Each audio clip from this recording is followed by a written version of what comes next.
The only people who don't want to disclose the truth are people with something to hide. Welcome to the Tea Room's private recording suite, a new addition to our growing audience. We're looking forward to hosting future interviews featuring a wide array of voices from all across the blogosphere who are bringing the unsanitized news to the people through the window of alternative media. So stay tuned. You never know who we're going to have on next. So let's get down to some business. Joining us today is Susan Daniels, private investigator from the great state of Ohio. Please join us in welcoming Susan. Oh, thank you for having me, Helen. Now, being the straight shooter that you are, tell us why you decided to launch this investigation into President Barack Obama's background. And more importantly, you've done this at your own expense and spending a great deal of time on it. We as an audience, have been able to see or reap the benefit of your work here at the Tea Room, given all of the documentation that we've provided in this story. Would you tell the audience what your motivations were, where you started, what you've learned, and just give us the overall story? And if you would, start at the beginning.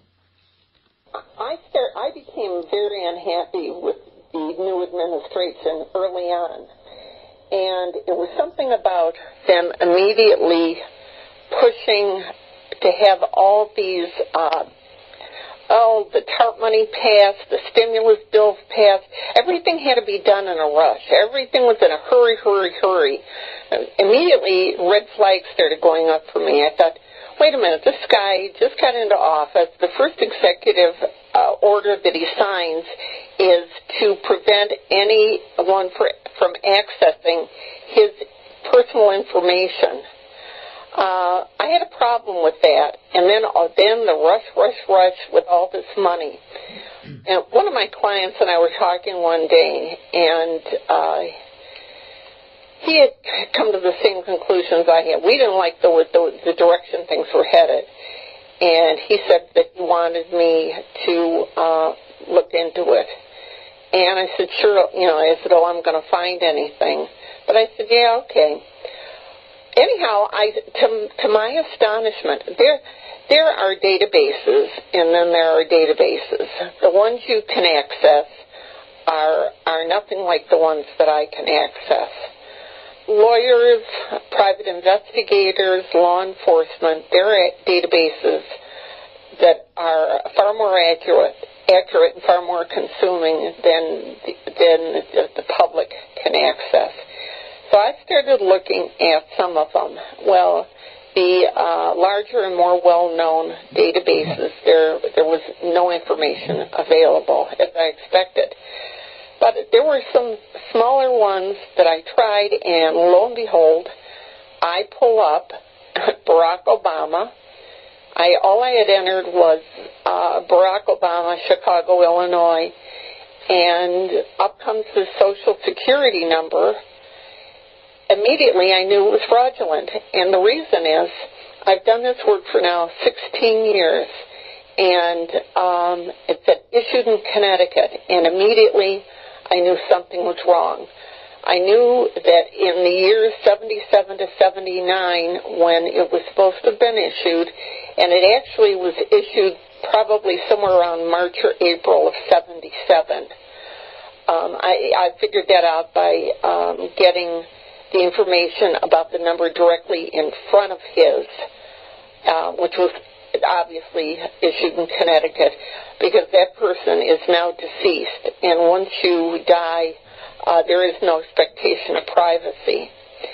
And the person before him had applied on March 21st of 1977. So for Obama to have the very next number, he had to apply the same day or within days of it, and I suspect it would have been issued within a week or two after that. Anyhow, if it had been, it should have been a Hawaiian number to start with, because he'd been known to be working very young. So it should have been Hawaiian, and if it had even been California, I might not have paid any attention, but I immediately knew that I had found something. And what I did is I went to a variety of other databases, like this one, smaller, more obscure that people aren't aware of, and was able to verify repeatedly him using the Social Security number. I eventually went and found that you can, their Selective Service has a verification online that anyone could go to. And what it does is it tells you if somebody has signed up for the Selective Service. Now, you go to there, you put a person's name in, you put their Social Security number, and if they ever registered, up it pops. And now anybody can do this. You go to Google and you put in Selective Service verification. Well, his comes up, and it gives his last name, and it gives his birthday, and it says that the number was issued 9/4 of 80, and it has the last four numbers of the Connecticut Social Security number on there. After I had collected, first, before I went too much further, I had run the databases and came up with perhaps 8 or 10 pages of addresses for him using that number, everywhere from his home address in Chicago to his student days at Harvard, to his when he was a senator in Washington, D.C. And this Social Security number came up at all of those addresses. So I was able to track them from 1980 to 2 years ago. Other than the 1980, I didn't find him start using it until 86. Now, maybe he didn't use it again until 86.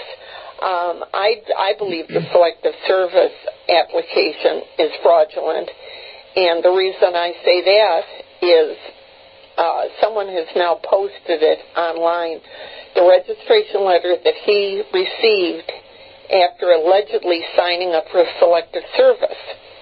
And it says, "Dear registrant, yada, yada, yada," and at the bottom of it there's a card you cut out and carry in your wall and all that, all this other stuff on it. It has his Selective Service number, which, by the way, comes up when you go to Selective Service verification. It's the identical number.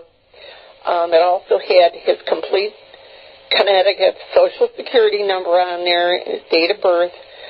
But what caught my eye very quickly is in very, very tiny print where it says what the form number is. Now, keeping in mind this was supposed to have been mailed to him in 1980, the form number at the very end of it in little parentheses says May 07. So what we have here is a pretend letter that he received in 1980 affirming that he had registered for Selective Service, but it's on an 07 form, and that makes no sense whatsoever. Well, when I first found... Hold on, just for a sec. Go back, if you would. You said that the first time you saw the president use this Social Security number was in 1980. Does that refer to the Selective Service application you're speaking to? It did, the Selective Service application in 1980. Okay, and so... The interesting thing is, in an interview, he told somebody how he had signed up in 1979, right after he graduated from high school. The only problem is that he wasn't required to sign up at 79.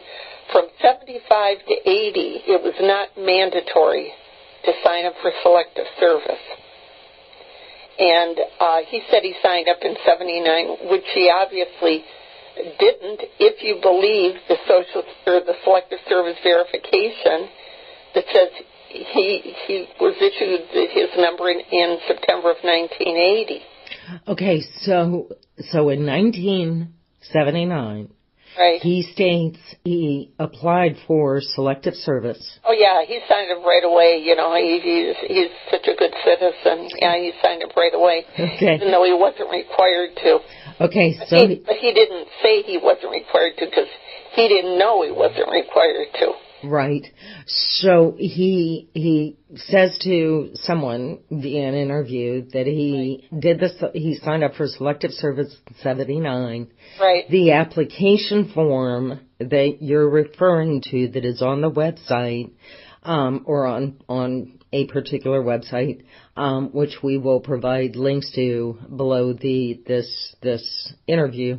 But the selective service application filled out by Barack Obama was actually done in 1980. Right.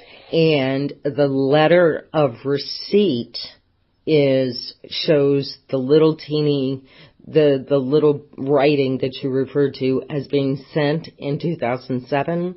Is that correct? So it's on a 2007 form. Very good. This was I suspect that this was put together in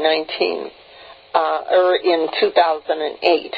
It could have been done as early as 2007. They don't change the forms every year. So it may have been done in 2008. Okay. So getting back to the Social Security number, so you are clear that you have evidence Right. documenting as of 1980 via the selective service application that is assumed fraudulent. You have that as a record, or at least as the first time you know that he absolutely used that Connecticut Social Security number. No, actually, at that point, I wasn't aware of the selective service card. At that point, I only had managed to verify that he was using that number, the Connecticut Social Security number. It was not till later that I realized you could verify online the selective service number. It was with the documents that the addresses and the verifications, because there are like sites where you can verify a Social Security number. I ran him through that, and it came up with first of all something I had never seen before. It came up with his entire name. It said, that the number was issued in Connecticut between the years of 77 and 79. Above his birthday, which is written both in the foreign manner, where it's day, month, year, and then our way of doing it, it's month, day, year, was the year 1890 was above that. Now, in 16 years, I have never seen that. I've never seen the birthday written two different ways, and I've never seen another date involved.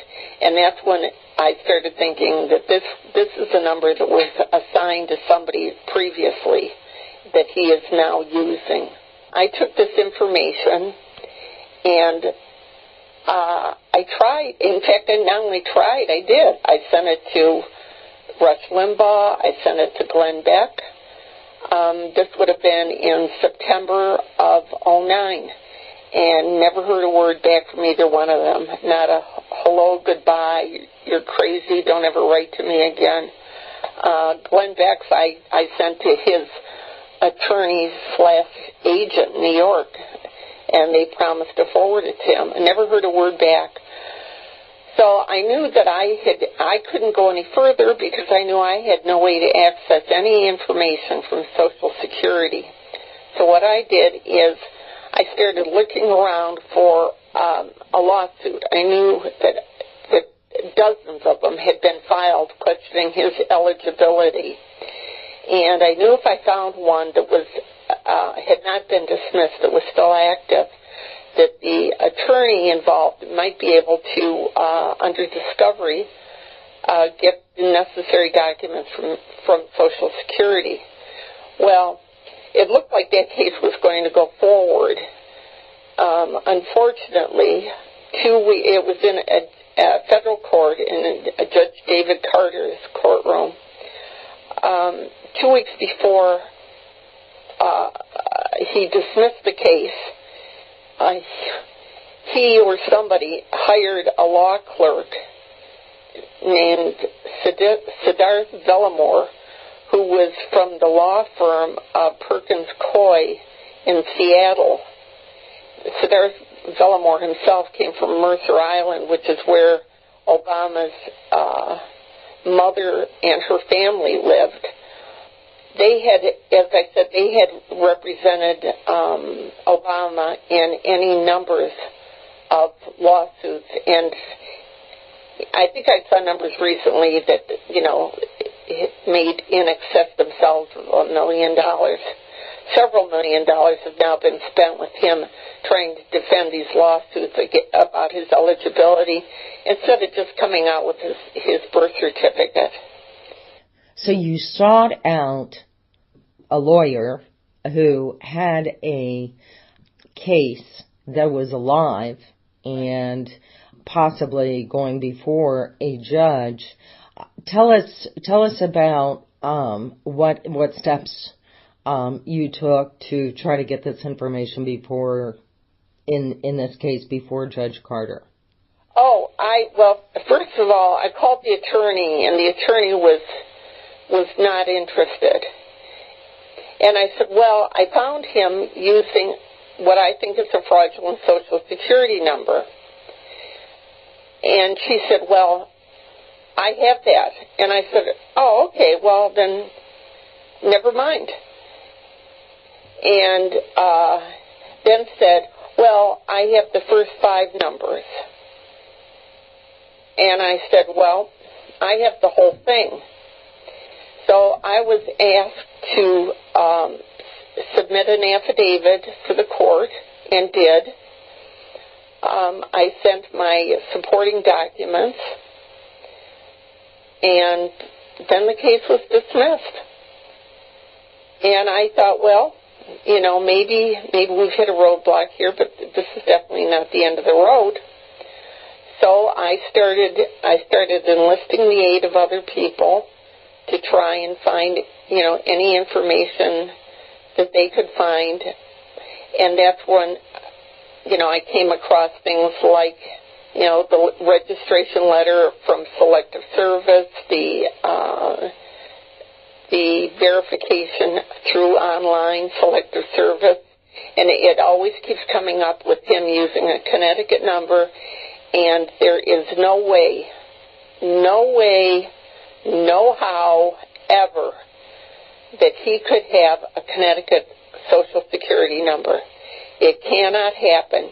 They're changing it in June, but until now, you get your Social Security number by where you were living when you apply for it. There is the occasional anomaly. I always get somebody that'll call and say, well, I was born such and such, but my thing was here. And it's like, it's not where you're born, it's where you apply. And he was not living in Connecticut at the age of 15 when he was in high school in Hawaii at the same time. There's no excuse, there's no reason. People keep coming up with these fabulous ideas of how he got that number, and they're laughable. They have his father living there. His father left the country in 1965 to return to Africa. He returned once in December of 71 and went to Hawaii for a month. I believe it was a month. And then went back home to Kenya again. Obama never speaks of Connecticut in his book, Dreams from My Father. He never even mentions visiting there. I suspect he was never there before he became president. There's no way to excuse why he has that number. The other thing is there is no way. I've tried for a year and a half to find out who might have had that number first, but there's also no way to find that out either. There are people out there who obviously have too much time on their hands, and they dream of these fantastic theories and then set about to try and prove them. I mean, they worked exactly backwards of the way an investigator would do. And their theories are all wrong. Well, it's interesting you bring that up because of late there has been some sort of theory that is being proposed that there's something about the Social Security number and a tax ID number. Do you want to address that? I really don't know that much about tax ID numbers. I read something about how he was supposed to, he got it at a post office box number. Well, Social Security does not issue the cards to post office box numbers. It just doesn't happen. There is somebody, people online have sent out the name of a person that they believe had the Social Security first. And it is such a bizarre tale. It's about a guy who was born in France, who lived in Connecticut, and then died in Hawaii. For some reason, they believe the only way he could have gotten this number is if the guy, now we don't even know if it was a man or a woman, the guy died in Hawaii. And I thought, why would you think that? Why would that be necessary that they died in Hawaii? You know, Bill Ayers, in his book, when he was writing about the weathermen, he bragged about how he was always able to come up with all these, complete IDs for everybody else. And he said they always started with a fake Social Security number.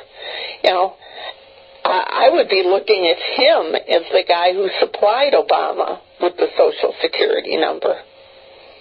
Well, yeah, he does have a creative background. Yes, he does. That's for sure. Mm-hmm. Interesting, because I know that I've read just a little bit about that and was hoping you would take just a moment to address that, just because who knows, it might be some information to serve as disinformation so as to divert people's attention once again. Yeah, that's exactly what it is. The trouble is now that Donald Trump has started hitting on the birth certificate issue, people are getting panicky, because before you never heard, of course, there's the group that they so pejoratively refer to as the birthers, and it is meant to be pejorative. What it is a large percentage of the population, in excess of 50%, who they're not convinced that he should be in that office. And when Donald Trump brought it up, all of a sudden it caught on fire.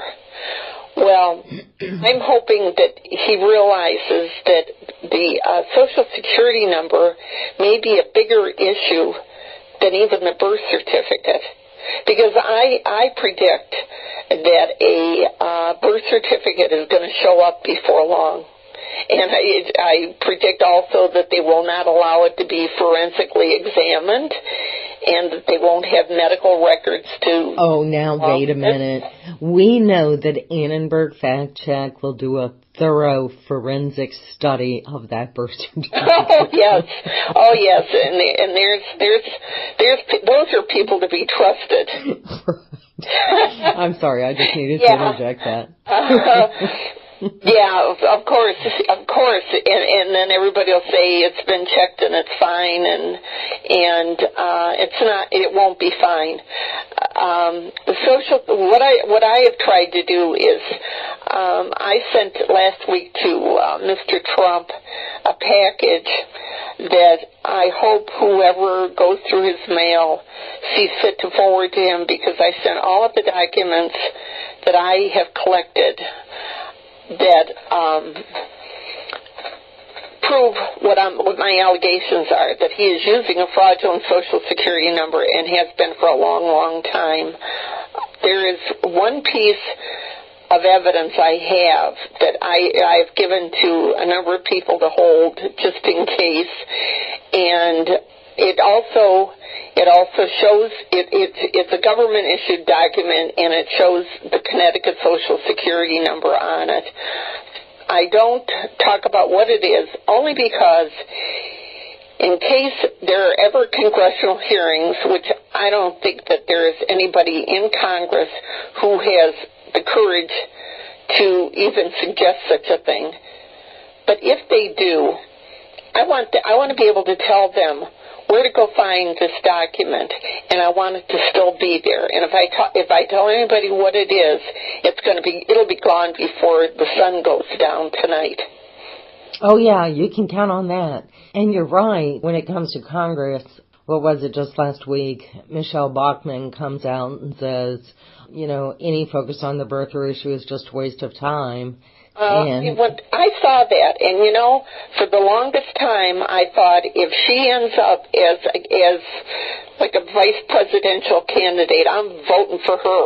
And I'll tell you what, the minute I saw her say that, I thought you won't get my vote under any circumstances, because what it is they all know the Republicans, Democrats, federal judges, everybody knows that he is not eligible to hold that job. Everybody knows it, and everybody is scared of getting caught with their pants down now.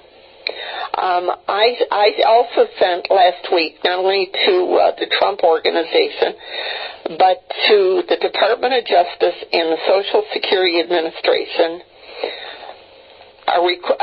the same documentation proving what my allegations are, and telling them they have an obligation to immediately commence an investigation into the Social Security number. Now, is that going to happen? Probably not. But they will never be able to say that nobody formally ever asked them to do it. Well, good for you. Because what you're doing, too, Susan, is you're creating a paper trail. And, so often folks get passionate about a particular subject, topic, whatever it might be, and they kind of just get passionate about it and then kind of move on.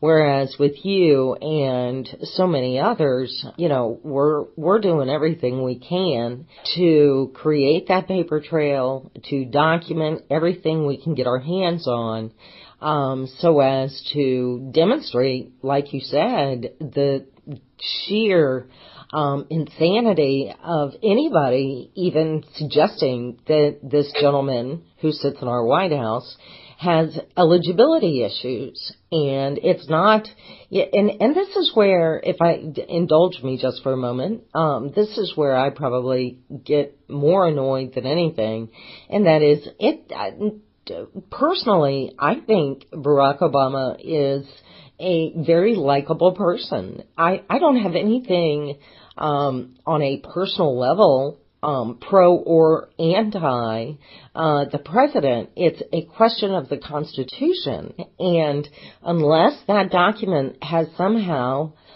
been voided and thrown away, of which none of us have been made aware of, then we must follow what the Constitution outlines. And therefore, like you said, using the pejorative term of birther, well, it's insulting, but at the same time, I think it's more insulting to the person who uses the pejorative term. It tells me how little that particular individual cares about the Constitution and our form of government. So I'm sorry, I just needed to interject that. So, well, the Constitution is not dead, and I'll tell you why. Because every time it serves Obama, he pulls it out. Otherwise, it's the hell with it. But when he wants to, when it's to his advantage, he'll remark on the Constitution. I don't find him likable at all. I find him pretentious. I find him childish. I am unimpressed with his, alleged intelligence. I've heard him speak without papers in front of him. And notice now that he never uses a teleprompter anymore. Now he reads off papers on a dais in front of him. Obviously, people got sick of him using the teleprompters, and it was a pretty embarrassing picture when it showed him speaking to a class of third graders and had the two teleprompters in front of him. I don't think he's intelligent at all. I think he reads wonderfully.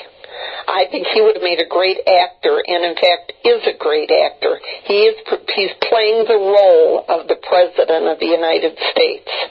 Well, thank you for sharing that.